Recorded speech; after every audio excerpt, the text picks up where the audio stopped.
আসসালামু আলাইকুম রহমতুল্লাহি ওবরকাতুহ। দিন টিভির সময় দর্শকবৃন্দ, আপনাদের সবাইকে স্বাগত জানাচ্ছি আপনাদের প্রিয় অনুষ্ঠান দিনী সমাধানে। সর্বপ্রথম আমরা আল্লাহ রব্বুল আলমীর দরবারে শুকরিয়া আদায় করছি। আল্লাহ আমাদের সুস্থ রেখেছেন এবং আজকের এই প্রোগ্রামে উপস্থিত তৌফিক দিয়েছেন। প্রিয় দর্শকবৃন্দ, আপনারা যারা নিয়মিত আমাদের অনুষ্ঠান দেখেন, আপনারা জানেন অনুষ্ঠানটি আমরা সরাসরি সম্প্রচার করি ইউকে স্টুডিও থেকে প্রতি সোমবার এবং মঙ্গলবার ইউকে টাইম রাত 8:30টায়। এবং যেটা আমরা বরাবরই বলি, প্রিয় দর্শকবৃন্দ, এই অনুষ্ঠানটি আমাদের সবার জন্য একটা অপরচুনিটি। এখান থেকে আমরা দিন শিখবো, দিন জানবো, কোরআন হাদিস থেকে আলোচনা শুনবো, আমাদের ইলমকে বৃদ্ধি করব এবং আমলকে পরিশুদ্ধ করার জন্য। প্রিয় দর্শকবৃন্দ, বরাবরের মতো আমাদের অনুষ্ঠানে উপস্থিত রয়েছেন আমাদের প্রিয় মেহমান, আমাদের নিয়মিত মেহমান ইমাম খতিব মহতারাম মুফতি হাসান নুরী চৌধুরী সাহেব আজকের গুরুত্বপূর্ণ আলোচনা এবং আপনাদের প্রশ্নের জবাব দেওয়ার জন্য। আপনারা জানেন আমরা বেশ কিছুদিন থেকে আলোচনা করছি ইমান নিয়ে, ইমানের বিভিন্ন শাখা প্রশাখা, কঠিনের বিষয়, প্লাস ইমানের ব্যাপারে আমাদের একজন মুসলিম হিসাবে আমরা কিভাবে একজন পরিপূর্ণ ইমানদার হতে পারবো সেই আলোচনামূলক করছি। এবং পাশাপাশি আমাদের সমসাময়িক বিষয় নিয়ে আমরা আলোচনা আছে। এবং আমরা কিছুদিন থেকে যেটা নতুনভাবে শুরু করছি সেটা হলো যে রাসূল সাল্লাল্লাহু আলাইহি ওয়াসাল্লামের জীবনী থেকে, রাসূল সাল্লাল্লাহু আলাইহি ওয়াসাল্লামের সিরা থেকে ধারাবাহিকভাবে অল্প পরিসরে কিছু আলোচনা করা, যাতে আমরা রাসূল সাল্লাল্লাহু আলাইহি ওয়াসাল্লামের জীবনী থেকে শিক্ষা অর্জন করতে পারি এবং আমাদের জীবনকে আমরা গড়তে পারি। আল্লাহ আমাদের সবাইকে তৌফিক দান করুক। সো আমরা প্রথমে চলে যাচ্ছি প্রিয় দর্শকবৃন্দ আমাদের সম্মানিত মেহমানের কাছে ইনশাআল্লাহ। আসসালামু আলাইকুম মহতারাম, কেমন আছেন? ওয়ালাইকুম আসসালাম, আলহামদুলিল্লাহ। আলহামদুলিল্লাহ, জাযাকাল্লাহ খাইরান। আপনাকে স্বাগত আমাদের অনুষ্ঠানে। বরাবর মতো শুকরিয়া আদায় করছি, আপনি শত ব্যস্ততার মধ্যে, শত কাজের মধ্যে আমাদের স্টুডিওতে এসে আমাদের কোরআন হাদিস আলোচনা শোনান। প্লাস আমরা অনেক মাসলা মাসাইল শিখছি দৈনন্দিন জীবন। বিশেষ করে আমরা ছোটদের যারা বাংলাদেশে বড় হয়েছি, আমরা আমাদের মধ্যে অনেক কিছু ইসলামের ব্যাপারে, দিনের ব্যাপারে কিছু কুসংস্কার রয়েছে এবং জানার কিছু আমাদের ভুল রয়েছে। এগুলো আমরা এখন নতুন যেটা জানতে চাচ্ছি সেটা হলো যে আমাদের অথেন্টিক সোর্স থেকে আমরা চেষ্টা করতেছি কোরআন হাদিস থেকে সঠিকগুলো জানার জন্য এবং আমাদের যে ভুলগুলো আছে সে শুধরি নিয়ে শরীরটা জানবো ইনশাল্লাহ। এবং প্রিয় দর্শকবৃন্দ, আপনারা যারা প্রশ্ন করতে চান, মতামত দিতে চান, আপনার সবাইকে স্বাগতম। আপনারা প্রশ্ন করবেন দয়া করে সরাসরি লাইনে। আপনারা টিভি স্ক্রিনে নাম্বার দেখতে পাচ্ছেন 0235150783। আপনারা এই নাম্বার প্রশ্ন করবেন, অথবা যারা ইমেল করতে চান ইমেল করবেন সংক্ষিপ্ত আকারে দিনী সমাধান@gmail.com। আমরা প্রথমে চলে যাচ্ছি প্রিয় দর্শকবৃন্দ আমাদের সম্মানিত মেহমানের নসিহা বক্তব্য এবং তার গুরুত্বপূর্ণ আলোচনা শোনার জন্য। এরপরে আমরা চলে যাবো ইনশাআল্লাহ আপনাদের প্রশ্নের জবাব দেওয়ার জন্য। মোহতারাম, আপনার নসিহা বক্তব্য প্লিজ। জাযাকাল্লাহ খাইরান। আসসালামু আলাইকুম ওয়া রাহমাতুল্লাহি ওয়া বারাকাতুহু। ওয়ালাইকুম আসসালাম। আলহামদুলিল্লাহি ওয়াহদাহু ওয়াসসালাতু ওয়াসসালামু আলা রাসূলিল্লাহ। আম্মা বা'দু ফাআউযু বিল্লাহি মিনাশ শাইতানির রাজীম। বিসমিল্লাহির রহমানির রহিম। আল্লাহুল্লাযী খালাকাকুম সুম্মা রাযাকাকুম সুম্মা ইউমীতুকুম সুম্মা ইউহয়ীকুম হাল মিন শুরাকাইকুম মান ইয়াফআলু মিন যালিকুম মিন শাই সুবহানাহু ওয়া তাআলা আম্মা ইউশরিকুন। যাহারাল ফাসাদু ফিল বাররি ওয়াল বাহরি বিমা কাসাবাত আইদিন নাসি লিয়ুযীকাহুম বা'দাল্লাযী আমিলু লা'আল্লাহুম ইয়ারজিউন। قل سيروا في الأرض فانظروا كيف كان عاقبة الذين من قبل كان أكثرهم مشركين. بارك الله لنا ولكم في القرآن العظيم ونفعنا وإياكم بالآيات والذكر الحكيم. رب اشرح لي صدري ويسر لي أمري واحلل عقدة من لساني يفقهوا قولي. اللهم صل وسلم وبارك على نبينا محمد وعلى آله وأصحابه أجمعين. আলহামদুলিল্লাহ সুম্মা আলহামদুলিল্লাহ। দিন টিভির দর্শক ভিউয়ার ভাই বোনেরা, আমরা আপনাদের প্রিয় প্রোগ্রাম দিন ই সমাধান শুরু করতে যাচ্ছি। আল্লাহর কাছে তৌফিক কামনা করছি। ওমা তৌফিক ইল্লা বিল্লাহ, আলাইহি তাওয়াক্কালতু ইলাইহি উনীব। সম্মানিত দর্শক ভিউয়ার ভাই বোনেরা, আপনারা জানেন যে আমরা ঈমান নিয়ে আলোচনা করছি এবং বর্তমান বিশ্ব পরিস্থিতি নিয়ে ঈমানের সাথে সাংঘর্ষিক বিষয়গুলো আমরা আলোচনা তুলে আনবো ইনশাআল্লাহ বিইজনিল্লাহ। তো আমি সূরা রুমের 40, 41 এবং 42 নম্বর আয়াত তিলাওয়াত করেছি। গতকালকেও আমরা আলোচনা করেছি সূরা রুম থেকে, কারণ রাসূল করিম সাল্লাল্লাহু আলাইহি ওয়াসাল্লামের সময় সুপার পাওয়ার ছিল রোম সাম্রাজ্য। আর এই ঘটনাকে কেন্দ্র করেই আল্লাহ সুবহানাহু তাআলা এই সূরাকে অবতীর্ণ করেন। তো আল্লাহ সুবহানাহু তাআলা ইরশাদ করছেন, আল্লাহই তোমাদের সৃষ্টি করেছেন, অতঃপর রিজিক দিয়েছেন, এরপর তোমাদের মৃত্যু দিবেন, এরপর তোমাদের জীবিত করবেন। তোমাদের শরীকদের মধ্যে এমন কেউ আছে কি যে এসব কাজের মধ্যে কোনো একটিও করতে পারবে? তারা যাকে শরীক করে আল্লাহ তা থেকে পবিত্র ও মহান। আল্লাহ সুবহানাহু তাআলা ইরশাদ করেছেন, তোমাদেরকে সৃষ্টি করেছি আমি, তোমাদেরকে রিজিক দিব আমি, তোমাদেরকে মৃত্যু দিব আমি, আবার তোমাদেরকে পুনর্জীবন করব এবং তোমাদের হিসাব নিকাশ করব। এর মধ্যে তোমরা যাদেরকে শরীক করো বা যাদের ইবাদত করো, এরা কেউ কি এগুলো করতে পারবে? আমাদের সমাজে দেখবেন কেউ যদি কোনো অলৌকিক ঘটনা ঘটায়, তখন মানুষ তার কাছে মুরিদ হয়ে যায়, মানুষ তার জন্য ফানা হয়ে যায়। অথচ কেউ কোনো অস্বাভাবিক বিষয় ঘটালে কিন্তু সে আল্লাহ হতে পারে না। এই জন্য কিয়ামতের আগে দাজ্জাল যখন বের হয়ে আসবে, দাজ্জাল শব্দের অর্থই হচ্ছে দুকাবাজ, ধান্দাবাজ অথবা ফেরেববাজ। তো দাজ্জাল যে বিষয়গুলো দেখাবে এর অর্থ এই নয় যে সে আল্লাহ হয়ে গেছে, নাউজুবিল্লাহ। তার কারণ আল্লাহ হওয়ার জন্য প্রথম শর্ত হচ্ছে আল্লাহুস সামাদ, তিনি অমুখাপেক্ষী হবেন। তার আহারের প্রয়োজন পড়বে না, পানাহারের প্রয়োজন পড়বে না, তিনি কারো সহযোগিতা নেবেন না।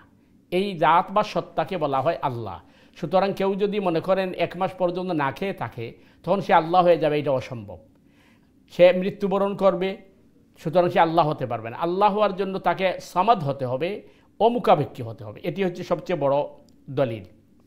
কিন্তু আমরা দুর্ভাগ্যবশত আমরা এগুলো বুঝি না। গতকালকে আমাদের একজন কলার প্রশ্ন করেছিলেন যে আমরা যে বিপদ আপদ মুসিবতগুলো আসে, এগুলা আসলে সবটাই পরীক্ষা নাকি এটা আমাদের কর্মের ফল? এটি প্রশ্ন ছিল।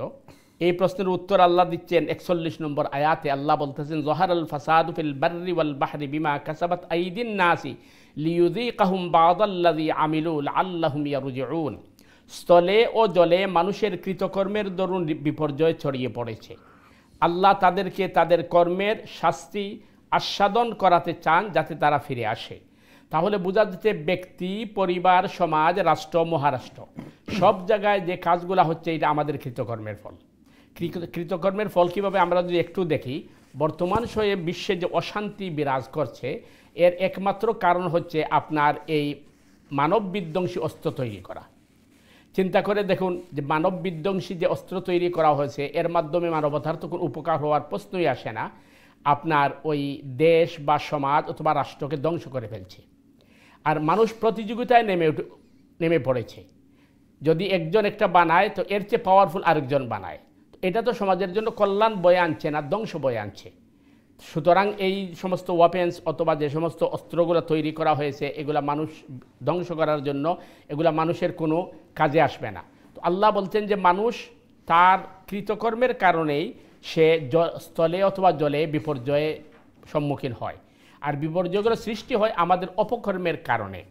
আর এই অপকর্মের মধ্যে সবচেয়ে বড় অপকর্ম হচ্ছে শিরিক করা, অর্থাৎ আল্লাহর সাথে কাউকে শরিক করা। যেমন ইউসুফ আলাইহিস সালাম তার জেলি বন্ধুদেরকে বলেছিলেন, আরবাবুম মুতাফাররিকুনা খায়রুন আমিল্লাহুল ওয়াহিদুল কাহ্হার। একাধিক দুর্বল খুদার ইবাদত করা উত্তম না এক পরাক্রমশালী আল্লাহ সুবহানাহু তাআলা ইবাদত করা উত্তম? কারণ কেউ যদি আপনার দরজায় দরজায় গিয়ে নক করে আর সাহায্য কামনা করে, তাহলে সে সারা জীবনই বিপদে থাকবে, তাকে কেউ উদ্ধার করতে পারবে না। আর আল্লাহ সুবহানাহু তাআলার কাছে যদি সে ফরিয়াদ করে, প্রার্থনা করে, তাহলে আল্লাহ সুবহানাহু তাআলা তাকে অবশ্যই উদ্ধার করবেন। যেভাবে সাইয়্যিদুনা ইউনুস আলা নবিয়্যিন আলাইহিস সালাম সম্পর্কে কোরআনে বলছে যে 3 অন্ধকারের নিচে নিমজ্জিত ছিলেন। একটি ছিল পানির নিচের অন্ধকার, দ্বিতীয়টি ছিল মাছের পেটের অন্ধকার, তৃতীয়টি ছিল রাতের অন্ধকার। তো আল্লাহ সুবহানাহু তাআলা বলছেন, ইউনুস যদি ওই সময় আমাকে না দেখে অন্য কারো সাহায্য প্রার্থনা করত, তাহলে কিয়ামত পর্যন্ত ইউনুসকে কেউ উদ্ধার করতে পারত না। সুতরাং আমাদেরকে তাওহীদ, একত্ববাদ এবং আল্লাহর ওয়াহদানিয়তের উপর বিশ্বাস করতে হবে। সম্মানিত দর্শক ভিউয়ার ভাই বোনেরা, তবে আমাদেরকে কিছু জিনিস বুঝতে হবে এবং জানতে হবে। অনেক সময় বোঝার অভাবে অথবা আমাদের মধ্যে জানার অভাবে আমরা বিভিন্ন ধরনের বিভ্রান্তির মধ্যে ছড়িয়ে পড়ি।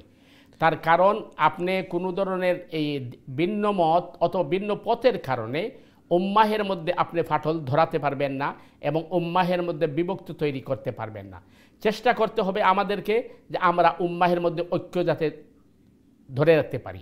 আল্লাহর রসুল সাল্লাল্লাহু আলাইহি ওয়াসাল্লামের সময় মুনাফিকরা ছিল, কিন্তু আল্লাহর রসুল সাল্লাল্লাহু আলাইহি ওয়াসাল্লাম মুনাফিকদের বের করে দেন নাই এই কারণে যে উম্মার মধ্যে ফাটল ধরবে। একটি উদাহরণ দিচ্ছি আপনাদেরকে যাতে আমরা বুঝতে পারি। ইদানিং যে ঘটনাগুলো ঘটছে এর মধ্যে ইরান যে মিসাইলগুলো তারা লঞ্চ করছে, তখন তারা ইয়া হায়দরি বলে তারা আওয়াজ দিচ্ছে, সাহস যোগাচ্ছে। হায়দার আলী রাদিয়াল্লাহু তাআলা আনহুর টাইটেল বা উপাধি। এখন প্রশ্ন হচ্ছে যে তারা ইয়া আল্লাহ না বলে হায়দরি বলে তারা এই লঞ্চ করছে কেন? তারা এটির উত্তর দিচ্ছে এ বলে যে আল্লাহ সুবহানাহু তাআলা যখন আমাদের কাছে দ্বীন বা ধর্ম বা কিতাব প্রেরণ করেছেন তখন আল্লাহ ডাইরেক্ট করেন নাই।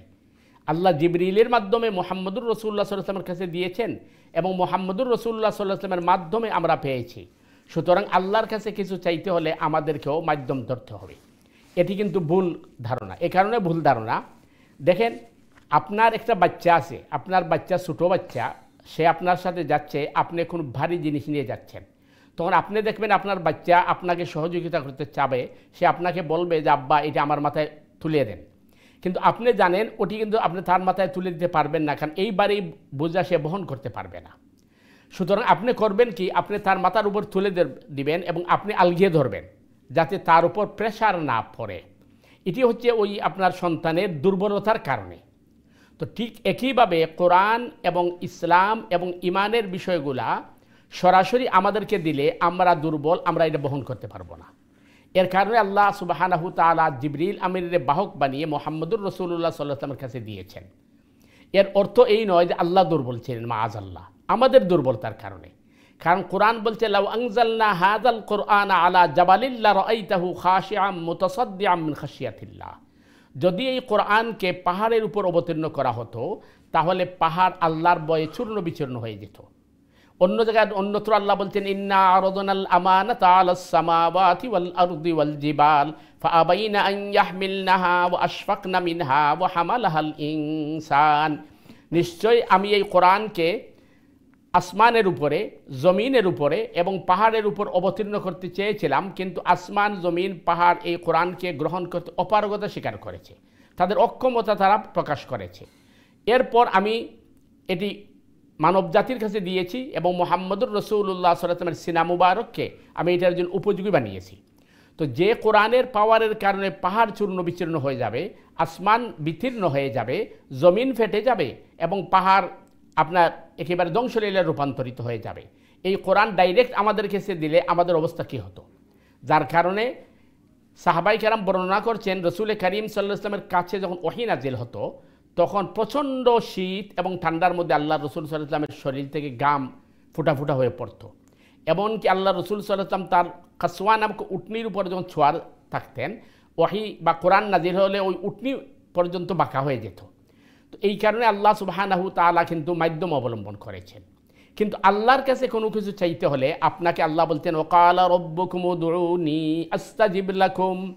ওয়াকালা রব্বুকুম, তোমাদের রব তোমাদেরকে বলছেন তোমরা আমাকে ডাকো, কোনো মাধ্যম লাগবে না, কোনো সলিসিটার লাগবে না, কোনো ইন্টারভিউটার লাগবে না, আমি তোমাদের ডাক শুনি এবং সাড়া দিব। সুতরাং এই যে ভুল ধারণাগুলা, এই জন্য আমাদেরকে মুসলিম এই সমাজের মধ্যে যে গ্রুপিং অথবা যে দল উপদল আছে, আমাদেরকে কোরআন থেকে আমাদেরকে শিক্ষা নিতে হবে এবং আমাদেরকে তাওহীদের উপর টিকে থাকতে হবে। আমাদের মধ্যে কোনো ধরনের শিরিক অথবা বেদাত যেন অনুপ্রবেশ না করে, এ ব্যাপারে আমাদেরকে সজাগ থাকতে হবে, আমরা সচেতন থাকতে হবে। যদি আমার আমল, আমার ইমান, আমার ইবাদতের মধ্যে শিরিক অথবা বেদাত থাকে তো এই আমল কিন্তু কাজে আসবে না। সুতরাং আমল করতে হলে ইমানকে আপনি বিশুদ্ধ করতে হবে, শিরিক মুক্ত থাকতে হবে। তবে আমরা এই খুঁটিনাটি বিষয় নিয়ে আবার উম্মার মধ্যে ফাটল ধরাতে পারবো না। আমরা চেষ্টা করব যে মুসলিম ভাই বোন যারা আছেন তারা সঠিক পথে যাতে চলে আসেন।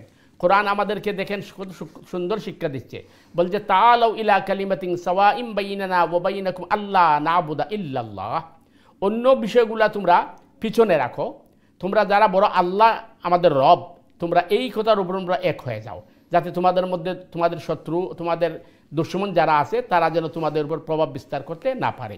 আল্লাহ সুবহানাহু তাআলা আমাদেরকে সঠিকভাবে দিন বোঝার আমল করার তৌফিক দান করুক এবং আল্লাহ সুবহানাহু তাআলা আমাদের ঈমানকে শিরিক মুক্ত রাখার তৌফিক দান করুক এবং আমাদের আমল যেন আমরা বেদাত মুক্ত রাখতে পারি। আল্লাহর কাছে এই তৌফিক কামনা করছি। সুবহানাকাল্লাহুম্মা বিহামদিকা আশহাদু আল্লা ইলাহা ইল্লা আনতা আস্তাগফিরুকা ওয়া আতুবু ইলাইক। ওয়াসসালামু আলাইকুম ওয়া রাহমাতুল্লাহি ওয়া বারাকাতুহু। জাযাকাল্লাহু মুহতারাম, খুবই গুরুত্বপূর্ণ আলোচনা এবং বিশদ আলোচনা করা হলো। প্রিয় দর্শকবৃন্দ, আপনারা যারা এই মুহূর্তে টিভি সিরিজের সামনে অথবা ইন্টারনেট মিডিয়াতে আমাদের অনুষ্ঠানে যোগদান করলেন, আপনাদের সবাইকে স্বাগতম, মোবারকবাদ। আপনারা শুনলেন প্রিয় দর্শকবৃন্দ কত গুরুত্বপূর্ণ আলোচনা আমাদের সামনে উপস্থাপন করে আমাদের সম্মানিত মেহমান। আসলে আমরা যেটা বারবারই বলি যে অনুষ্ঠানটি আমাদের সবার জন্য উপযোগী অনুষ্ঠান। আমরা সবাই এখান থেকে শিখতে পারবো, জানতে পারবো। আমাদের যে জানার মধ্যে ভুলগুলো রয়েছে, আমাদের মিস আন্ডারস্ট্যান্ডিং রয়েছে দিনের ব্যাপারে আমরা দূর করে সঠিকটা জানবো এবং সঠিক সোর্স থেকে জানবো, এই আমাদের প্রত্যাশা ইনশাআল্লাহ। প্রিয় দর্শক, আপনারা যারা প্রশ্ন করতে চান, যদিও আমরা আলোচনা করছি ঈমান নিয়ে, আপনাদের দিনই ব্যাপারে যে কোনো প্রশ্ন আপনারা করতে পারেন ইনশাআল্লাহ। প্রশ্ন করবেন সরাসরি লাইনে 0203515073 দিস ইজ দ্য নাম্বার, অথবা যারা ইমেল করতে চান ইমেল করবেন সংক্ষিপ্ত আকারে dinisamadan@gmail.com অ্যাড্রেসে। আমরা দর্শকদের প্রশ্নে যাবো ইনশাআল্লাহ। মোহতারাম, আপনি আজকে সুন্দর একটা জিনিস আমাদের অবতারণা করলেন, সেটা হলো যে আমরা আল্লাহর উপর তাওয়াক্কুল করব এবং আমরা অন্য কোনো কিছু কাউকে বা কোনো কিছুর উপরে নির্ভর করব না, ভরসা করব না, এবং আমরা যদি সাহায্য চাই সেটা আল্লাহর কাছে ডাকতে হবে আল্লাহকে। আমাদের জীবনে চলার জন্য যা দরকার, আমাদের যত জরুরত আছে সব কিছুর জন্য আমরা আল্লাহর কাছে ডাকবো। কোনো এর মধ্যে ভায়ার দরকার নাই, আমাদের কোনো মাধ্যম দরকার নাই, কেউ মিডিয়ামের দরকার নাই। কিন্তু আমাদের সমাজ আমরা কী দেখি মোহতারাম, যে আমরা দেখি যে আমাদের কিছু হলে আমরা মনে দোষ দিই অন্যকে, যে হ্যাঁ এটা হলো আমার, কেন এটা হচ্ছে, অন্য হচ্ছে না, বা আল্লাহকে আর কোনো পালেন না, আমার শুধুমাত্র বিপদ আপদ, আমার এত সমস্যা। অথবা আমরা দেখি কিছু হলেই আমরা চলে যাই মাজারে, চলে যাই। এই যে একটা আমাদের সমাজে একটা ট্রেডিশন বা একটা কালচার চলে আসছে, এখান থেকে বাঁচার উপায় কি? এবং এটা কি আমাদের দুর্বল ঈমানের একটা পরিচয়, অথবা আমরা কি সত্যিকারে দিনটাকে বুঝি নেই, না বোঝার সীমাবদ্ধ কি না? আপনি কিছু আমাদের জানাতেন। জি। প্রথম বিষয় হচ্ছে যেটি আপনি বলছেন যে মনে করেন বিপদ আপদ মুসিবত আসার পরে কেউ যদি অধৈর্য হয়ে বলে ফেলে যে সব বিপদ আমার উপর চলে আসলো, আল্লাহকে আর কাউকে দেখে না, বা সমাজে আমরা দেখছি অন্যান্য মানুষ সুখে শান্তিতে আছে, অথচ আমার তো বিপদ ছাড়ছেই না, আমার একটা চলতি আছে, তাহলে এটা কিন্তু একদম কুফরি কথা।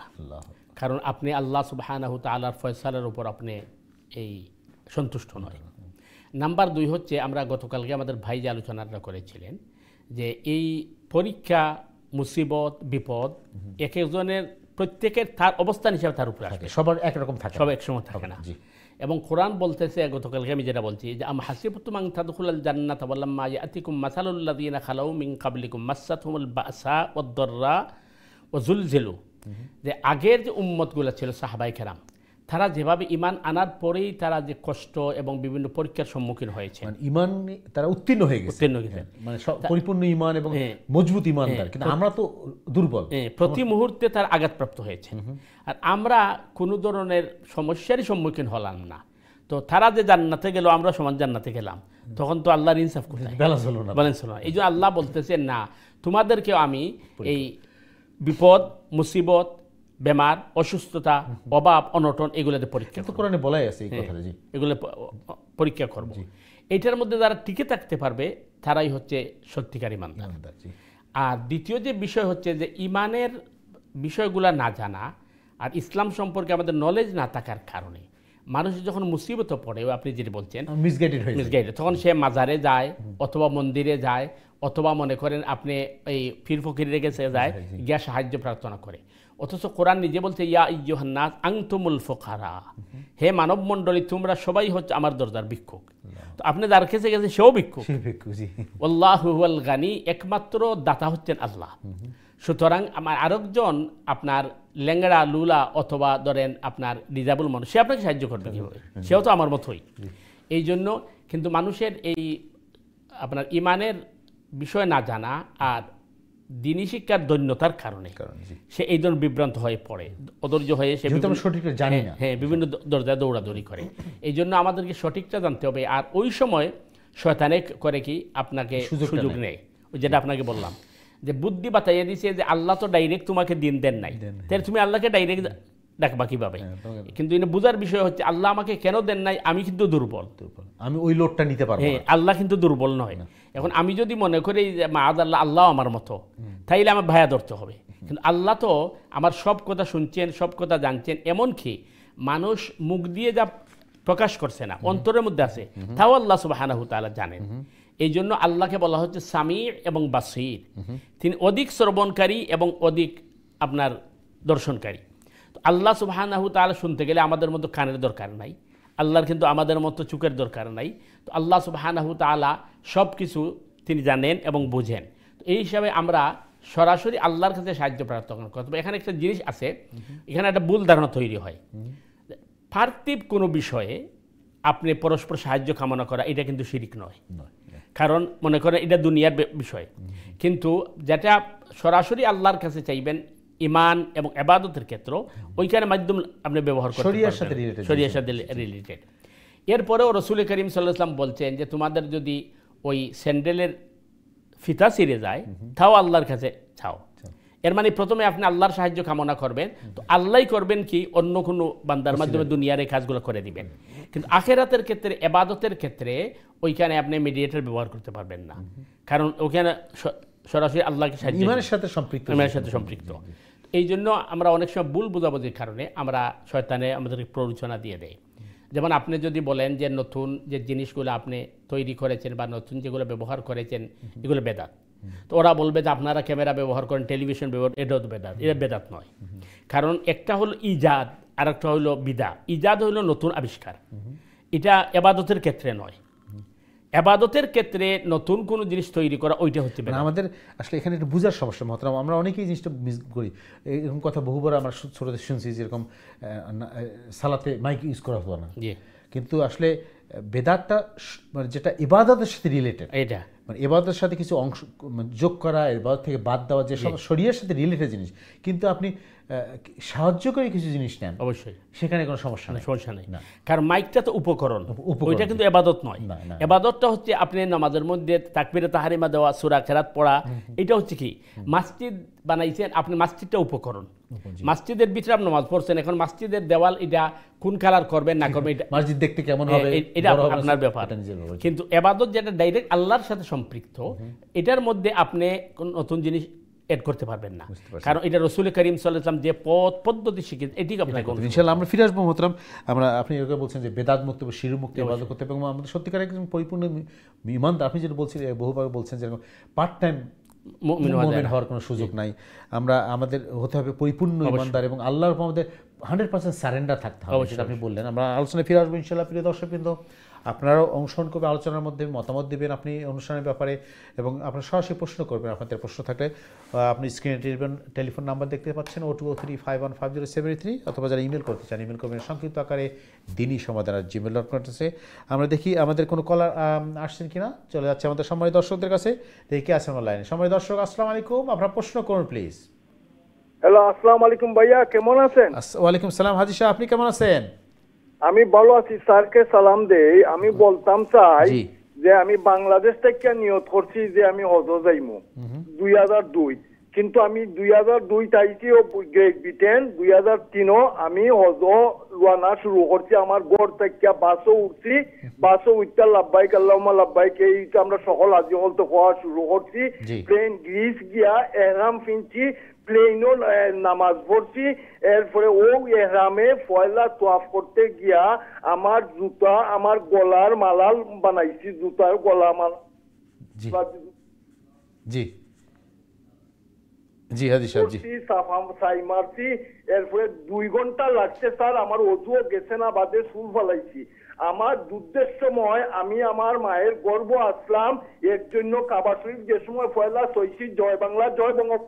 জি জি হাজি সাহেব, ধন্যবাদ আপনার প্রশ্নের জন্য। আমরা চেষ্টা করব মহতরম কাছে জানার জন্য। জি জি হাজি সাহেব, আসলে আপনি মানে 2002 সাল হজ করছেন আলহামদুলিল্লাহ, এবং আপনি যেটা কইছেন যে আপনি এই তোয়াফ করার সময় অথবা সাই করার সময় জুতারে গলার মালা বানাইছেন, অর্থাৎ জুতারে আপনি সেভ করছেন। কারণ এই জায়গার মধ্যে জুতা তো অবশ্যই আপনি আপনার সেভে রাখতে হইব, হয়তো ব্যাগের ভিতরে ঢুকাই রাখুকা অথবা কের মধ্যে রাখতে হইবা। তবে জুতা ফাও দিয়েও তোয়াফ করা যায় এবং জুতা ফাও দিয়েও সাই করা যায়, যদি জুতা এটা আপনার ওই এহরামের যে আপনার স্যান্ডেল থাকে, এগুলো ফরজ দিয়ে করা যায়, কোনো অসুবিধা নাই। আর আপনি কইছেন যে আপনার এই হজ আল্লাহ কবুল করছেন, আল্লাহ তাআলা আমরা প্রত্যেকরে এইভাবে মকবুল হজ করার তৌফিক দান করুন। আমিন আমিন, জাযাকাল্লাহু মাতরাম। সুপ্রিয় দর্শকবৃন্দ, আমরা আলোচনা করছি ঈমান নিয়ে, খুব গুরুত্বপূর্ণ আলোচনা। আমরা চেষ্টা করছি জানার জন্য যে যেহেতু আমাদের জানার মধ্যে অনেক ভুল রয়েছে এবং আমাদের মিসআন্ডারস্ট্যান্ডিং রয়েছে দিনের ব্যাপারে, আমরা মোতার কাছে আরও কিছু জানতে চেষ্টা করব, আমরা কিভাবে একজন পরিপূর্ণ ঈমানদার হতে পারি এবং আল্লাহর নৈকট্য অর্জন করতে পারি। আমরা চেষ্টা করবো জানার জন্য। পাশাপাশি আপনারা প্রশ্ন করবেন, মতামত দেবেন ইনশাআল্লাহ। মোতারাম, আমরা যেটা আপনি শুরু করছিলেন যে আমাদেরকে আসলে 100% আল্লাহর উপর তাওয়াক্কুল থাকতে হবে এবং আমরা কোনো বেদাত মুক্ত হতে হবে, আমাদের শিরক করা যাবে না। কিন্তু আমাদের সমাজে আমরা দেখি যে আমরা অনেক কিছুই করছি, আপনি যেটা এর আগে বললেন, অনেকটা যেমন ভায়া ধরতেছি আমরা, অথবা আমরা বলতেছি হ্যাঁ এটা তো পরিপূর্ণ হবে না যদি আমি মানুষের কাছে সাহায্য না নেই বা মানুষের কাছে না যাই। এই যে আমাদের দুর্বলতা, এবং এটা কিছুটা একটু যে মিসআন্ডারস্ট্যান্ডিং, যে সব কিছু কি আল্লাহর কাছে চাইতে হবে কিনা, সব কিছু চাবো কিনা, তাহলে আমরা কী করবো একজন সাধারণ মুসলিম হিসাবে, বা আমাদের সাধারণ মানুষ যারা, আমাদের কী করণীয় উচিত যদি পরিপূর্ণভাবে আল্লাহকে সারেন্ডার করার জন্য?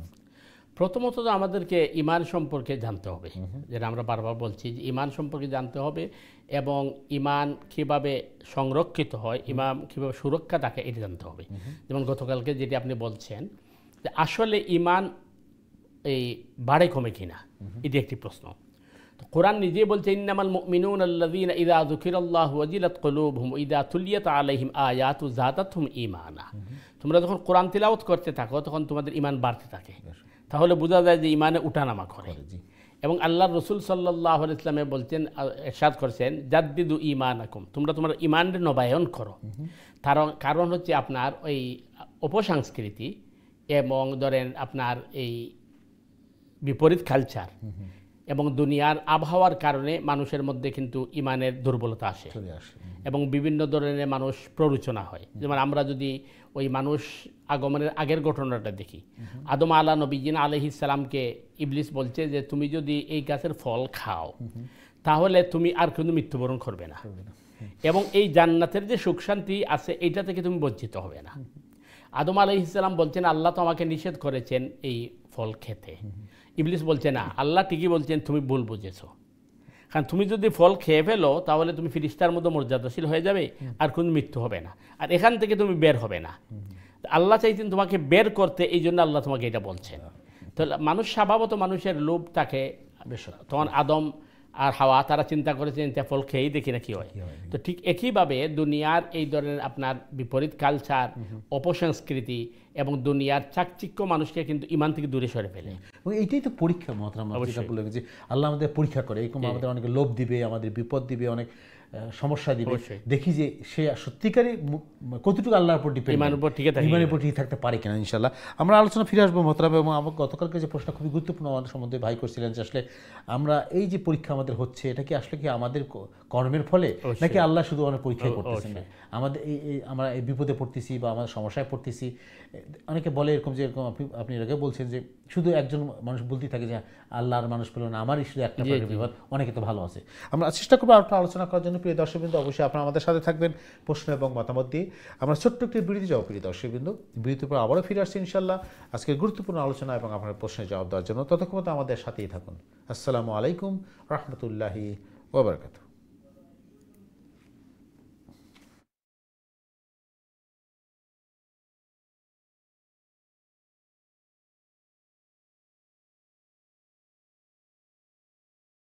আসসালামু আলাইকুম রহমতুল্লাহি ওয়া বারাকাতুহু। দিন দিন সম্মানিত দর্শকবৃন্দ, বিরতির পরে আবার আপনাদের স্বাগত জানাচ্ছি আপনাদের প্রিয় অনুষ্ঠান দিনী সমাধানে। যারা যে যেখান থেকে আমাদের অনুষ্ঠান দেখছেন আপনাদের সবাইকে স্বাগতম এবং মোবারকবাদ। প্রিয় দর্শকবৃন্দ, আপনারা যারা প্রশ্ন করতে চান, মতামত দিতে চান, প্রশ্ন করবেন সশিষ্ট লাইনে। আপনারা টিভি স্ক্রিনে নাম্বার দেখতে পাচ্ছেন 023515073, দিস ইজ দ্য নাম্বার। অথবা যারা ইমেল করতে চান, ইমেল করবেন সংক্ষিপ্ত আকারে dini@gmail.com।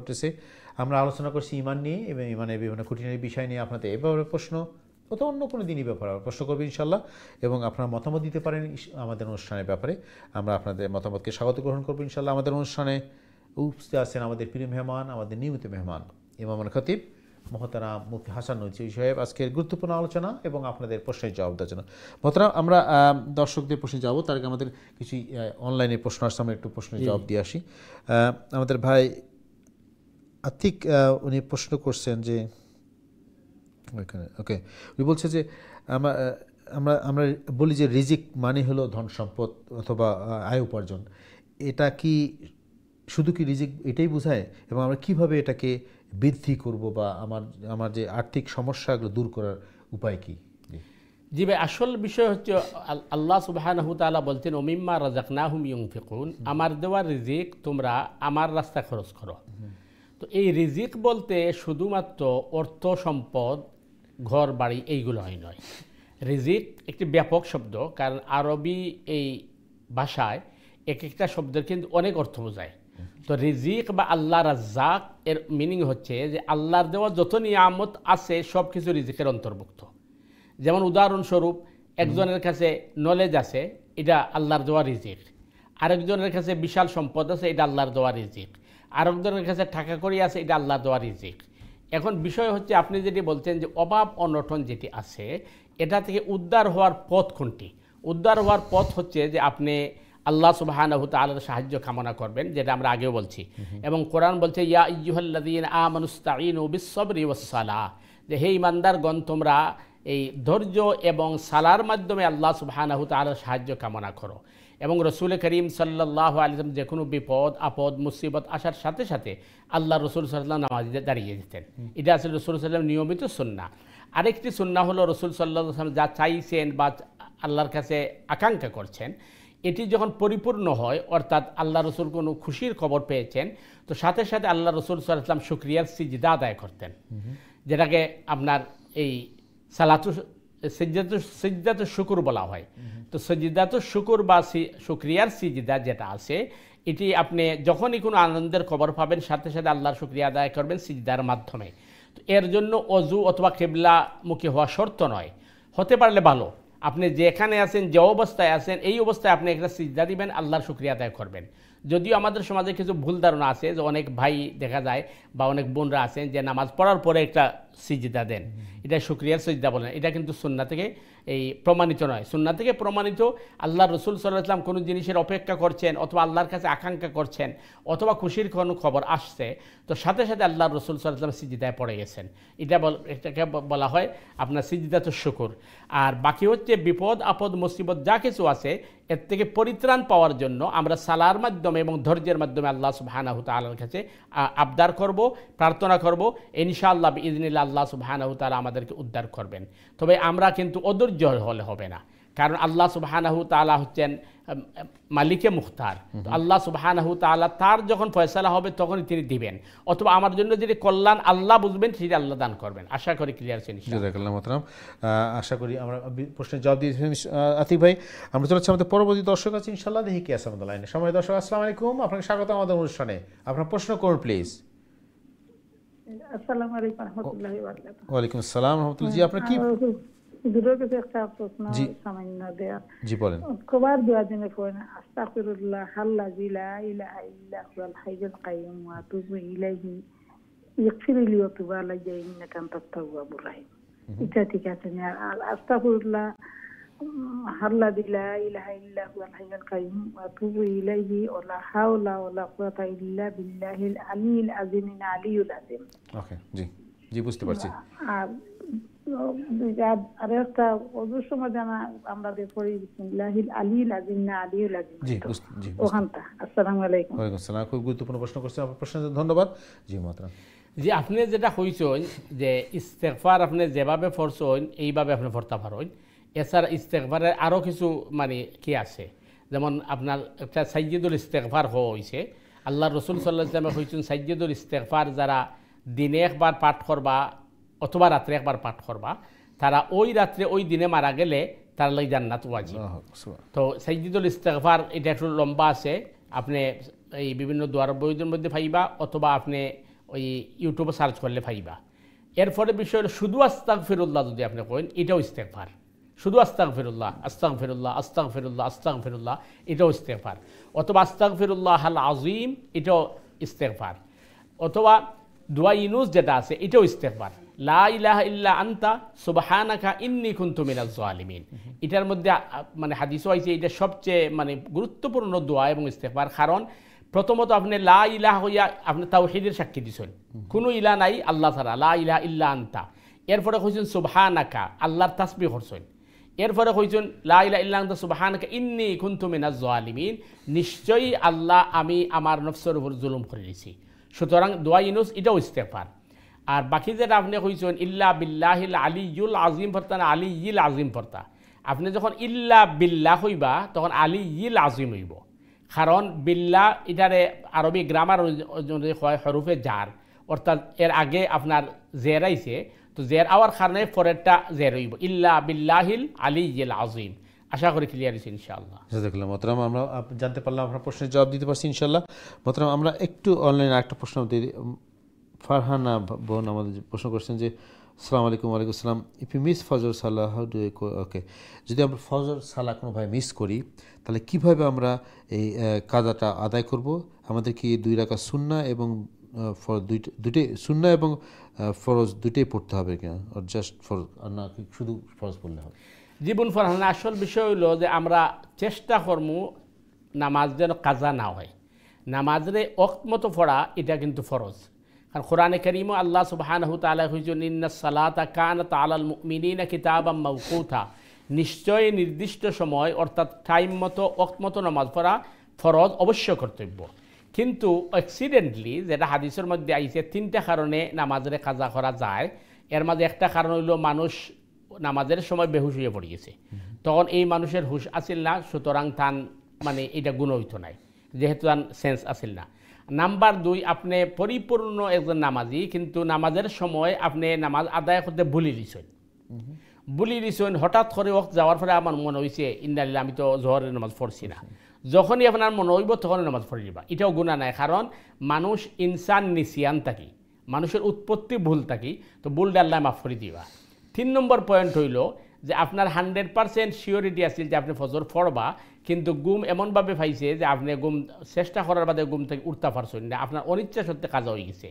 এই 3 কারণে যে নামাজ কাজা হয় তাহলে মানুষ গুনাহগার নাই।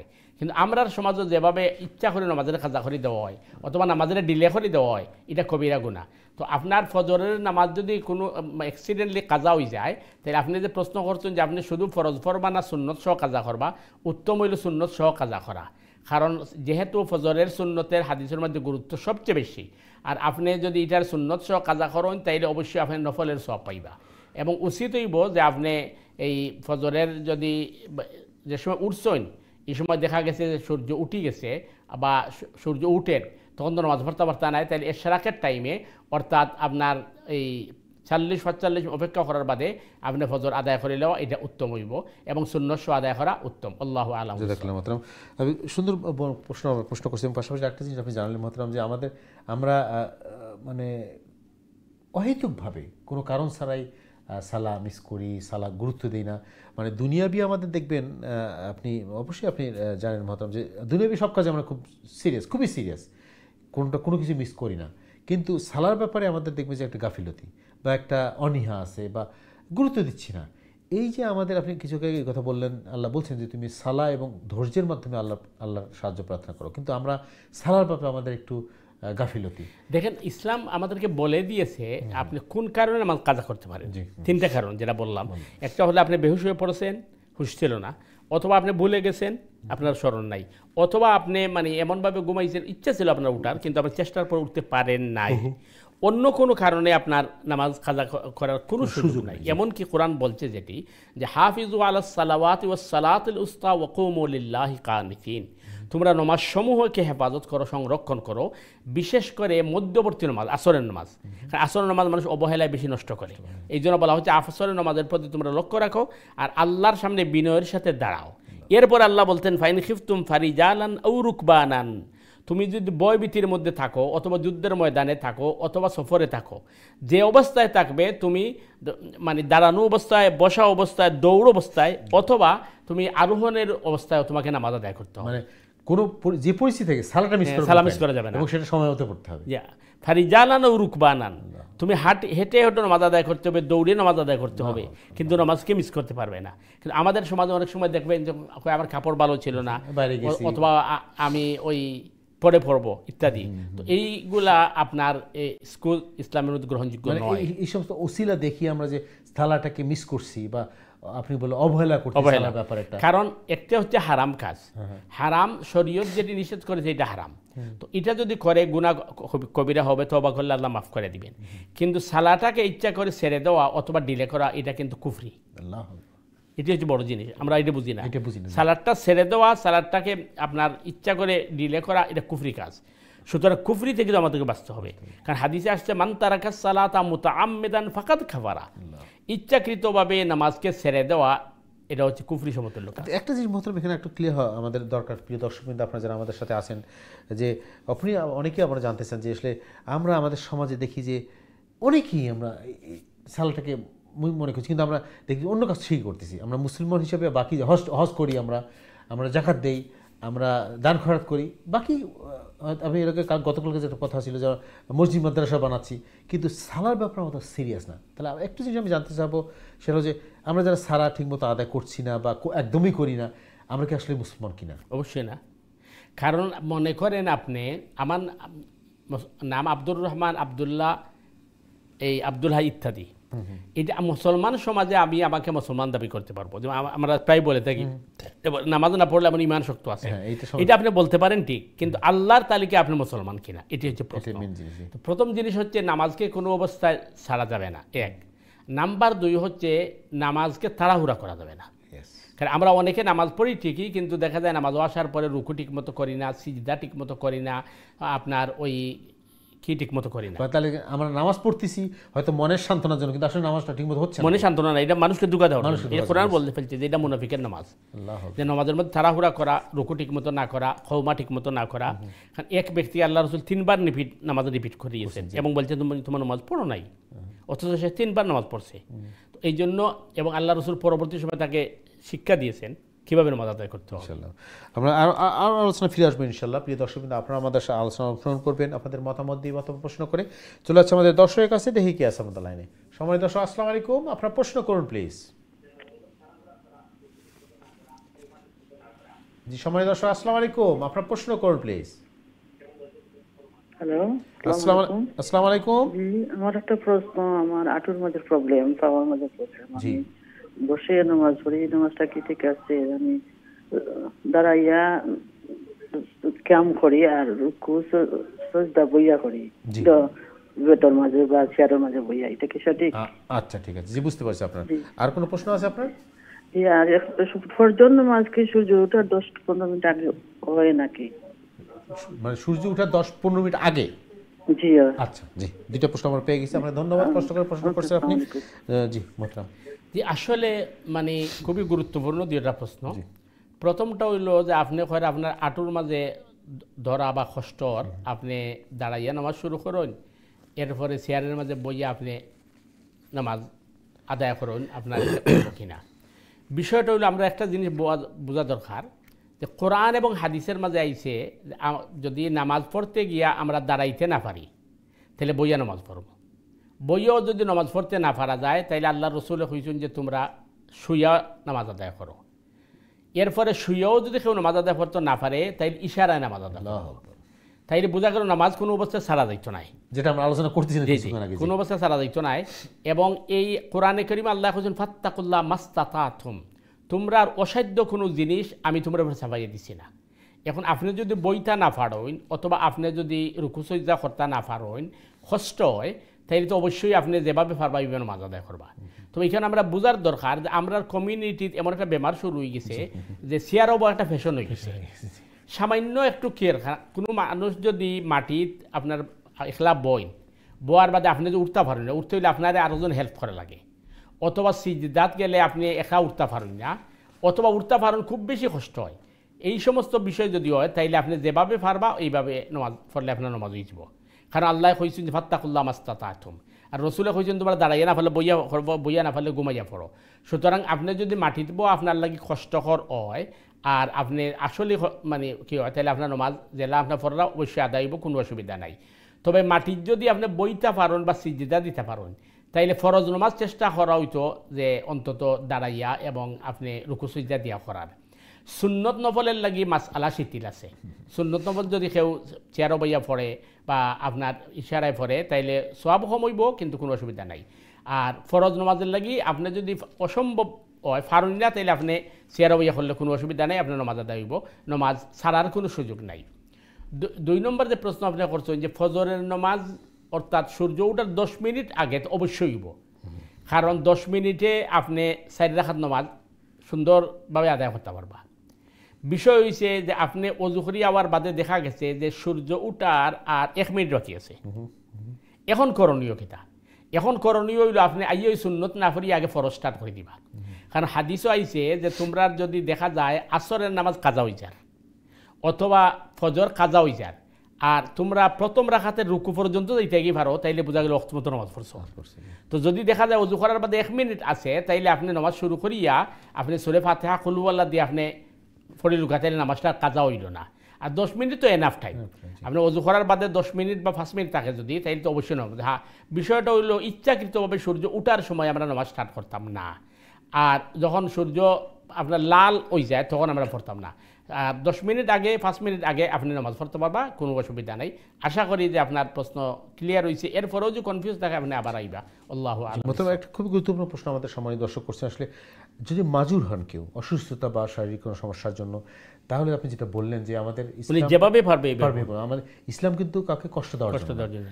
হ্যাঁ, এটা আমাদের আল্লাহ বলতে সহজ করে দিয়েছে আমাদের। অতএব কারো অসুস্থতা, কারো মাজুরের জন্য, শারীরিক প্রবলেমের জন্য যদি উনি যেভাবে প্রেসক্রাইব করা আছে সুন্নাহ হয় সেভাবে করতে না পারেন, যেভাবে তার জন্য সহজ হয় উনি কি অ্যাবেল ওইভাবে করবেন। কিন্তু মোটামুটি আপনি যে কথাটা বললেন আমি আসতাম ওই জন্য আপনি শুরু করলেন সে, কিন্তু আমাদের সময় দেখবেন স্পেশালি মসজিদগুলোতে, বাসার কথা আমরা জানি না, কিন্তু মসজিদগুলো দেখবেন যে চেয়ার অলরেডি সাজানো। এটা আপনি অবাক লাগে যে চেয়ারগুলো সাজানো আছে, মানে কি কিছু লোক একটা প্র্যাকটিস করে ফেলছেন যে মসজিদে তারা ওখানে বসে থাকবে। দেখেন, আমি দুটি জিনিস, একটা জিনিস হলো একজন মানুষ মনে করেন ওই বাজারের ব্যাগ 2 হাতে নিয়ে আসছে হেঁটে হেঁটে, কিন্তু মসজিদের চেয়ারে বসে গেল। সাধারণত ফিকহের কিতাবে লেখা হচ্ছে যিনি চলাফেরা করতে পারবে, অর্থ হাঁটতে পারবে, উনি কিন্তু বসে নামাজ হবে না।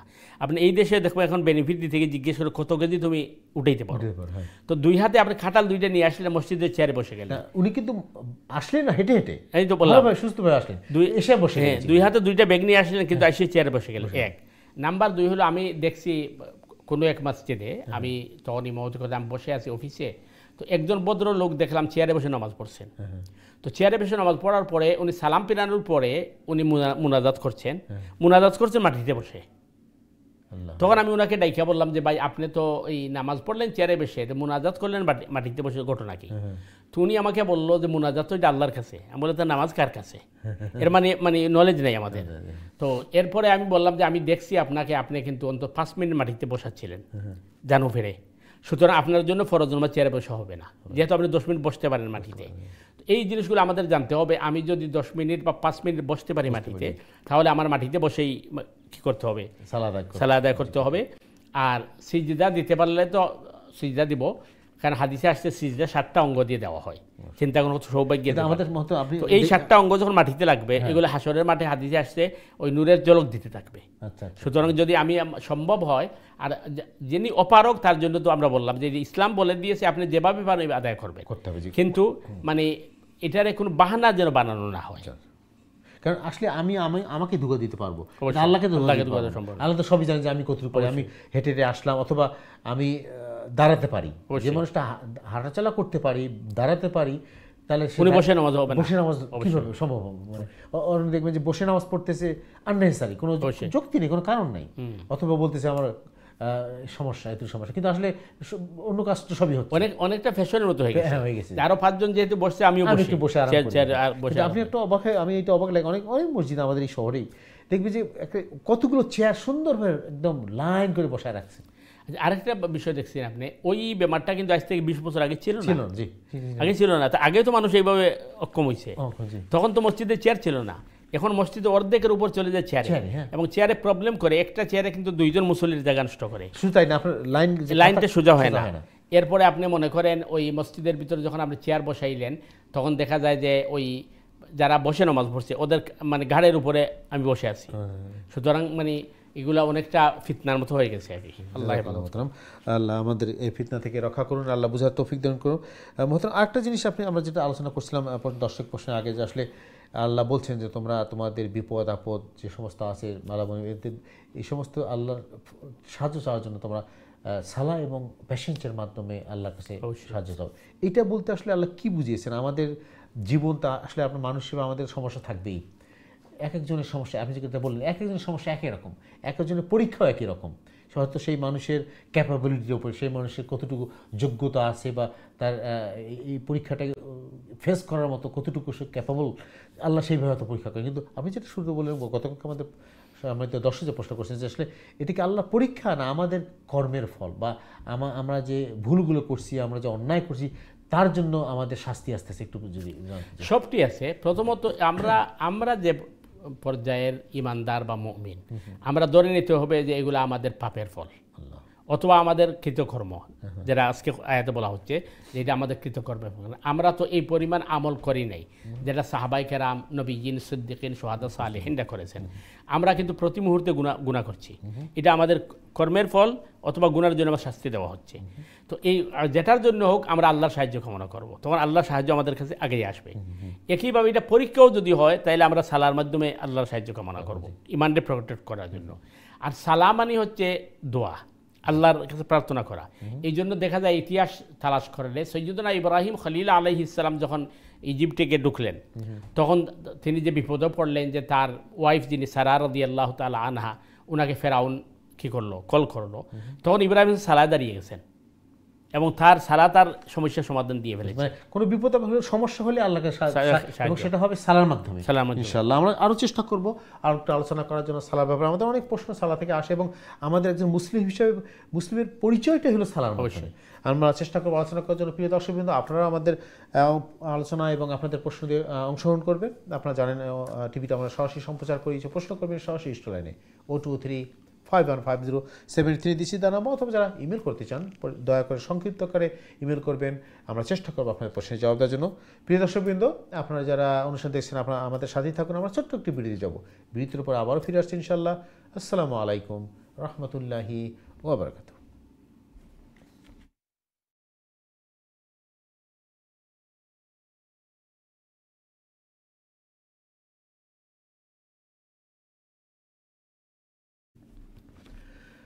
আসসালামু আলাইকুম রহমতুল্লাহি ওয়া বারাকাতুহু। দিন টিভির সম্মানিত দর্শকবৃন্দ, বিরতির পরে আবার আপনাদের স্বাগত জানাচ্ছি আপনাদের প্রিয় দিনী সমাধানে। যারা বিশ্বের যে যেখান থেকে আমাদের অনুষ্ঠানে যোগদান করছেন আপনাদের সবাই স্বাগতম, মুবারকবাদ। প্রিয় দর্শকবৃন্দ,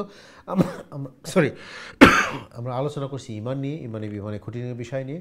সো আপনাদের এই ব্যাপারে প্রশ্ন অথবা অন্য কোনো প্রশ্ন আপনারা করতে পারেন, প্রশ্ন করবেন সরাসরি লাইনে 023515073 দিচ্ছি নাম্বার, অথবা যারা ইমেল করতে চান ইমেল করবেন সংক্ষিপ্ত আকারে dini@gmail.com অ্যাড্রেসে।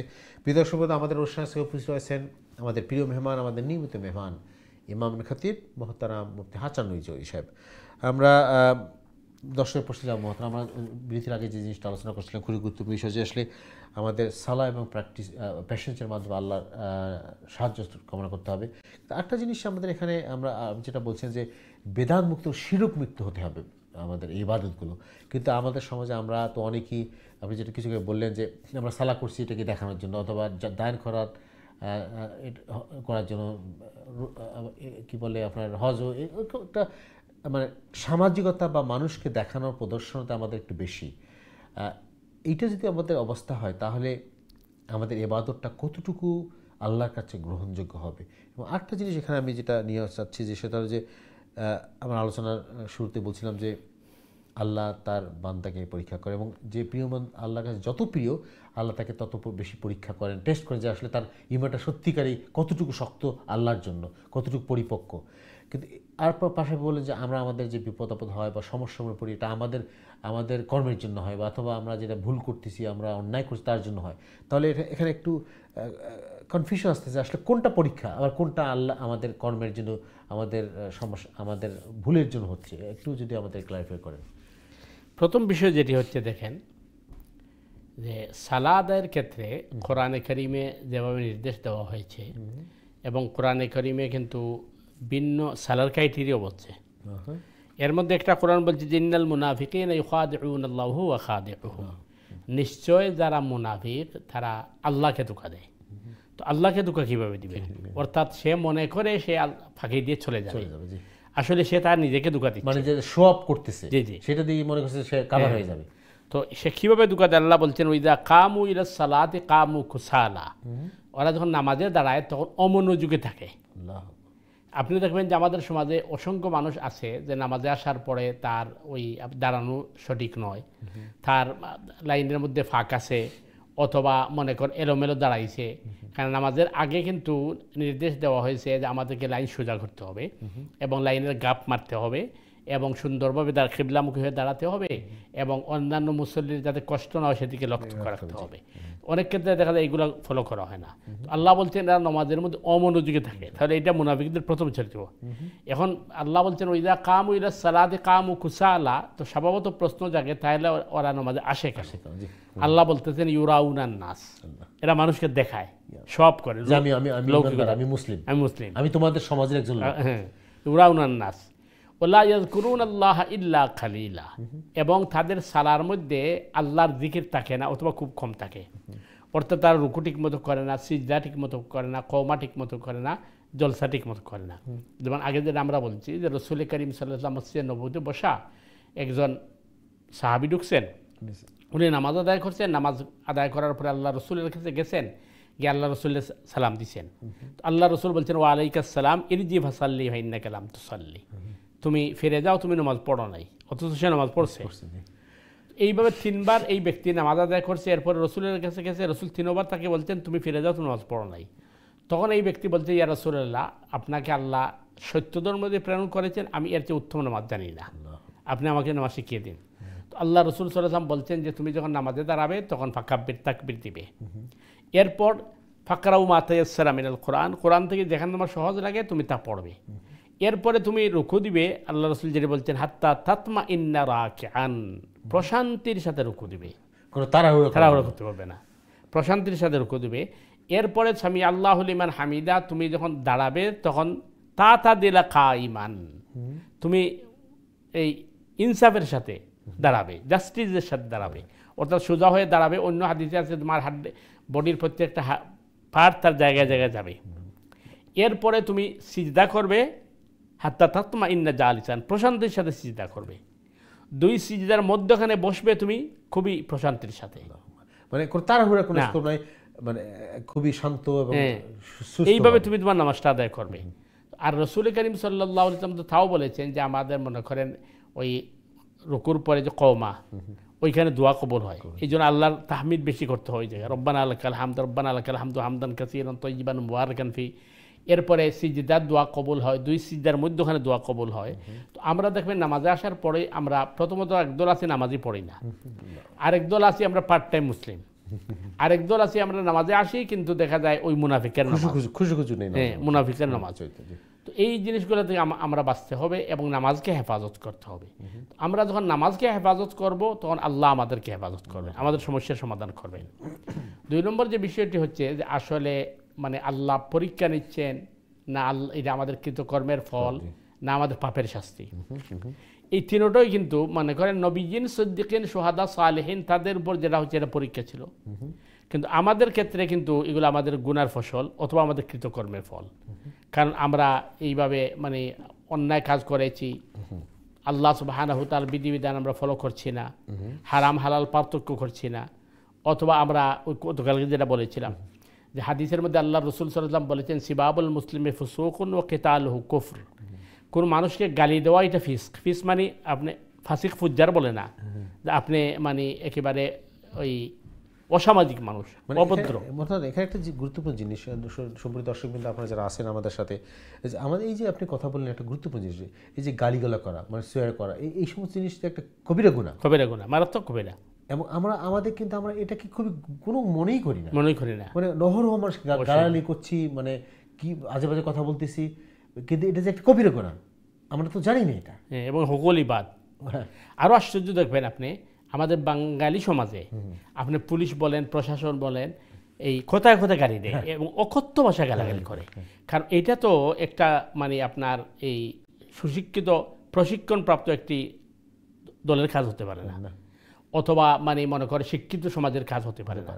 আল্লাহ রসুল বলছেন সিবাবুল মুসলিমে ফুসুকুন, যে মুসলমানকে গালি দেওয়া এটা কিন্তু কবিরা গুনাহ, ও কিতালহু কুফর, আর হত্যা এটা কুফরি। অথচ আমরা গালিটাকে আমরা একেবারে সহজ বানিয়ে ফেলি, এটাকে অপরাধ মনে করি।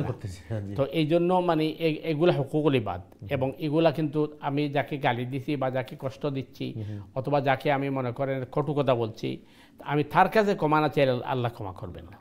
তো এইগুলো তো আমাদের কৃতকর্মের ফল।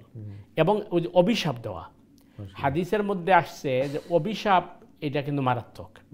কারণ একটা অভিশাপ কেউ কাউকে দিলে ওটা উপর দিকে উঠে, উঠার পরে ওই ব্যক্তির উপরে যা গিয়া যদি দেখে ওই ব্যক্তি অভিশাপের উপযুক্ত নয়, তাহলে অভিশাপকারীর উপরে গিয়ে এটা অর্পিত হয়, ভয়াবহ জিনিস। এরপরে আরেকটা হচ্ছে যে আপনার জেলাস, হিংসা। এই হিংসাটা হলো আরো মারাত্মক। হাদিসে আসছে যে হিংসায় মানুষের আমলরে জ্বালিয়ে সারকার করে ফেলে, এবং হিংসায় মানুষের হায়াতও কমে দিতে আসছে, এবং তার বিপদ আপদ মুসিবত আসে। তো এইগুলো অনেকটা আমরা কিন্তু তুচ্ছ মনে করি, এটাকে আমরা তেমন বড় গুরুত্ব দিচ্ছি না। আমি মনে করি আমি নামাজ পড়ছি, রোজা রাখছি, হজ করছি, আমার জন্য জান্নাতের দরজা খোলা। কিন্তু এই জিনিসটা তো আমাদের মানে এই ভুল বোঝা। মানে আমাদের আপনি যেটা শুরুতে আলোচনা করলেন মহতারাম, যে আমাদের জানার সমস্যার জন্য আমরা জানি না, বা যেটাও জানি সেটা সঠিকটা জানি না। এই জন্য আমরা এই যে আপনি বললেন যে আমরা যে অথবা সুন্দর পরিবেশ আমরা তৈরি করতে পারি নাই। এটা ইম্পর্টেন্ট জিনিস, আমাদের যে এনভায়রনমেন্টটা, আমাদের পারিপার্শ্বিক অবস্থা, আমরা সেই ইসলামিক কালচারটা তৈরি করতে পারি না। একজন মুসলিম হিসাবে তার শুধুমাত্র নামাজ রোজা করাটাই একমাত্র ইবাদত না, তার আচার ব্যবহার, তার কথাবার্তা, তার চালচলন, এবং আমরা একে অপরের সাথে সম্পর্ক করা, আত্মীয় স্বজনের সম্পর্ক, আমাদের নেইবারের সাথে সম্পর্ক, এটাও একটা মুসলমানদের চরিত্র এইভাবে হবে যে সত্যিকার সে ভালো মানুষ। এবং আরও আশ্চর্য যেটা দেখবেন, আপনি মনে করেন স্কুল, কলেজ, ইউনিভার্সিটি ও মাদ্রাসা, প্রত্যেকটা জায়গায় কিন্তু আপনার শিক্ষা দেওয়া হয়, কিন্তু আপনি কোনো ধর্ম, কোনো বর্ণ, কোনো জাতির বই বা প্রতিষ্ঠানে গালি কোন চ্যাপ্টার নেই। গালি শিখে হচ্ছে, এতে বোঝা গেল গালির প্রতিষ্ঠান না থাকলে উস্তাদ আছে, এবং এই উস্তাদ আপনার ওই পরিবেশ থেকে হতে পারে অথবা পরিবার থেকে হতে পারে। ছেলে মেয়ে গালি শিখে বাপের কাছ থেকে, মায়ের কাছ থেকে, অথবা আশপাশ থেকে, যা দেখে তারা শুনে। একইভাবে সমাজ, হাটে ঘাটে বাজারে এই গালিগুলো যেটা ব্যবহার করা, এটাকে সে রপ্ত করে, আর শয়তান এটাকে খুব সহজে কি করে দেয়। আপনি দেখবেন এই দেশের অনেক বাচ্চা কাচ্চা আছে, আপনি তাকে বললে সে বলবে যে আমি বাংলা বুঝি না, কিন্তু সে অত অকথ্য ভাষায় আপনার গালি দিতে পারে। এগুলো শিখলো কোথেকে? ওইটা তো কোনো স্কুলে শেখায় নাই, কোনো বইতেও লেখা নাই, কোনো প্রতিষ্ঠানতে শিখলো কোথেকে? তাহলে তার উস্তাদ আছে, যেটা কোরআন বলছে মিনাল জিন্নাতি ওয়ান নাস, যে মানুষের মধ্যে শয়তান আছে এবং আপনার জিন জাতির মধ্যে শয়তান আছে। এই জন্য আমাদেরকে সুন্দর মানে পরিবেশ তৈরি করতে হবে, আর পাশাপাশি মানুষকে দিন ভালোভাবে বোঝানোর চেষ্টা করতে হবে যে আমার একটা কথা অথবা আমার একটা কাজের কারণে আমার সব আমল নষ্ট হয়ে যেতে পারে।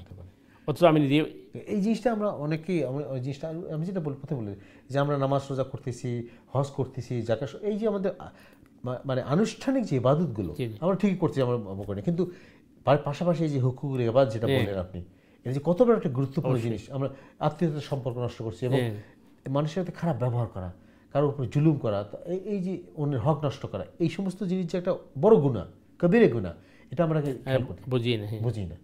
আল্লাহ আমাদের সবার তৌফিক দান করুন। প্রিয় দর্শকবৃন্দ, আপনারা দেখছেন আপনাদের প্রিয় দিনী সমাধান, আপনাদের প্রশ্ন, জিজ্ঞাসা, মতামত নিয়ে আমাদের অনুষ্ঠান। আমরা চেষ্টা করছি, প্রিয় দর্শকবৃন্দ, আমরা চেষ্টা করি প্রতি অনুষ্ঠানে কিছু আমাদের দৈনন্দিন জীবনের যে আমরা চলার পথে যে সমস্যাগুলো সম্মুখীন হই, এবং আমরা যেগুলো আমাদের জানা দরকার, খুবই জরুরি জীবনধর্মী যে জিনিসগুলো আমাদের আলোচনা হওয়া দরকার। আমাদের সমাজে অনেকেই আমরা এই জিনিসটা বুঝি না বা বোঝার মতো পরিবেশ নাই। আমরা চেষ্টা করি আলোচনা করার জন্য, যাতে আমাদের এই ভুলগুলো শুদ্ধ করে নিয়ে আমরা সঠিকভাবে একজন সত্যিকারী ইমানদার হতে পারি, মুমিন হতে পারি। মোহতারাম, আমাদের হাতে সময় 2 মিনিট আছে, আমরা একটু আমাদেরকে বলেন। গতকালকে আমাদের এক ভাই প্রশ্ন করছিলেন যে আসলে এই যে আমাদের হুকুকগুলো ইবাদত আমরা নষ্ট করতেছি, মানুষের হক নষ্ট করছি, কিন্তু আমরা ইবাদতগুলো করতেছি, মানে মানুষকে ইবাদত করছি, এই যদি আমাদের অবস্থা হয় তাহলে আমাদের আলটিমেটলি কী হবে, আমরা কী পাবো? ওইটা তো গতকালকে যেটি আমরা আলোচনা করেছি যে হাদিসের পরিভাষায় যে অনেক মানুষ হাসরের ময়দানও বিশাল আমল নিয়ে উঠবে, কিন্তু শেষ পর্যন্ত দেখা যাবে যে তার রেজাল্ট 0। কারণ সে হকুকুল ইবাদ নষ্ট করছে, মানুষে অন্যায়ভাবে কষ্ট দিয়েছে, মানুষের গালিগুলো করছে, মানুষের মধ্যে ঝগড়াঝাটি বাড়িয়ে দিয়েছে, পরিবার ধ্বংস করছে ইত্যাদি কারণে দেখা যাবে যে এই হকুকুল ইবাদ নষ্ট করার কারণে তার হকুকুল্লাহ তাকে কি সাহায্য করতে পারছে না। আপনি পরিবারের কথা বললেন, স্পেশালি আমাদের সমাজে আমরা দেখছি যেরকম দেখবে যে এক পরিবার আরেক পরিবারের মানে ইন্টারফারেন্স, যার যেটা দায়িত্ব না, আমার তো আরেকজনের পরিবার নিয়ে মাথা ঘামানোর দরকার নেই, কিন্তু এইটাকে আমরা চেষ্টা করি যে কীভাবে একটা সংসার নষ্ট করা যায়, বা একজনের মধ্যে আরেকজনের কনফ্লিক্ট তৈরি করে দেওয়া, বা শত্রুতামি করা, কাউকে ঘৃণা করা, এই যে কাজগুলো আমরা করি, বুঝে করি না বুঝি, কিন্তু এটা তো আমার আমলগুলো তো নষ্ট হচ্ছে অবশ্যই, প্লাস আমরা এই জন্য শাস্তি পাবো। এবং আমরা দেখবেন অন্যের দোষ খুঁজি বা দেখি, আমার নিজের দোষটা দেখি না, এটাই সবচেয়ে বড়। কিন্তু একজন মুসলিম হিসেবে আমাদের খোঁজা হচ্ছে নিজের দোষ। অন্যের দোষ খোঁজার জন্য তো আমাকে পাঠানো হয়নি, বা আমার দায়িত্ব না, এটা আমার দায়িত্ব। কিরামান খাতিমিন আছে কাছে। ইনশাআল্লাহ সুপ্রিয় দর্শকবৃন্দ, আমরা অনেক গুরুত্বপূর্ণ আলোচনা আজকে সম্মানিত মোহাম্মদের কাছে শুনলাম, এবং আমরা যেটা বরাবর বলি যে আসলে আমরা এই অনুষ্ঠানটার উদ্দেশ্য হলো আমরা কিছু শিখবো, জানবো, সঠিকটা জানবো, এবং চেষ্টা করবো আমাদেরকে রেকটিফাই করার জন্য। আমাদের যে ভুলগুলো আছে, ভুলগুলো শুধরে নিয়ে আমরা চেষ্টা করবো আল্লাহর প্রিয় বান্দা হতে, এবং সেটা মোহতারাম বললেন আমাদের বেদানমুক্ত আমল করতে হবে, এবং শিরক মুক্ত হতে হবে, সঠিকভাবে রাসূল সাল্লাল্লাহু আলাইহি ওয়াসাল্লাম যেভাবে আমাদের শিখিয়েছে সেভাবে চলতে হবে। এই জন্য আমরা প্রতি অনুষ্ঠানে কিছু হলেও রাসূল সাল্লাল্লাহু আলাইহি ওয়াসাল্লামের সিরাত থেকে আলোচনা করি, তার জীবন আদর্শ জানার চেষ্টা করি, যাতে আমরা আমাদের জীবনকে করতে পারি। মোহতারাম, আমাদের সামনে 1 মিনিট আছে, আপনি যদি আজকে নসিহত বক্তব্য দিয়ে শেষ করেন প্লিজ। জাযাকাল্লাহু খাইরান। বারাকাল্লাহু ফিক। আলহামদুলিল্লাহ সুম্মা আলহামদুলিল্লাহ, আমরা আলোচনা করেছি, এবং আল্লাহ সুবহানাহু তাআলা সূরা রুমের ওই 42 নম্বর আয়াতে বলছেন, কুল সিরু ফিল আরদি ফানজুরু কাইফা কানা আকিবাতুল লাযিনা মিন ক্বাবল কানা আকসারুহুম মুশরিকিন। বলুন আয় রাসূল সাল্লাল্লাহু আলাইহি ওয়াসাল্লাম, তোমরা পৃথিবীতে পরিভ্রমণ করো এবং দেখো তোমাদের পূর্ববর্তীদের পরিণাম কী হয়েছে, তাদের অধিকাংশই ছিল মুশরিক। মুশরিকদেরকে পরিণাম কি হয়েছে এটা অনুধাবন করার জন্য আল্লাহ সুবহানাহু তাআলা বলছেন যে তোমরা পৃথিবীতে পরিভ্রমণ করো। তাহলে বোঝা যাচ্ছে পরিভ্রমণ করা এটাও কিন্তু লেসন, ইবরত বা শিক্ষা নেওয়ার জন্য। তো আমরা চেষ্টা করব যে যা দেখি এবং যা জানি, এই সঠিক দেখা এবং জানার উপর আমল করে আমরা আল্লাহ এবং রাসূল সাল্লাল্লাহু আলাইহি ওয়াসাল্লামের অনুকরণের মাধ্যমে আমরা আমাদের ব্যক্তি, পরিবার, সমাজ এবং রাষ্ট্রকে আমরা পুনর্গঠন করার চেষ্টা করব। আল্লাহ আমাদেরকে তৌফিক দান করুন। সুবহানাকাল্লাহুম্মা বিহামদিকা আশহাদু আল্লা ইলাহা ইল্লা আনতা আস্তাগফিরুকা ওয়া আতুবু ইলাইক। ওয়াসসালামু আলাইকুম ওয়া রাহমাতুল্লাহি ওয়া বারাকাতুহু। জাযাকাল্লাহ মোহতারাম, আপনাকে আবারও অন্তর থেকে ধন্যবাদ জানাচ্ছি, শুকরিয়া আদায় করছি। আপনি শত ব্যস্ততার মধ্যে আমাদের অনুষ্ঠানে এসে আমাদেরকে কোরআন হাদিস আলোচনা এবং গুরুত্বপূর্ণ জিনিস আমরা জানতেছি প্রতি অনুষ্ঠানে আমাদের জীবনকে গঠন করার জন্য। আল্লাহ আমাদের সবাই তৌফিক দান করুক।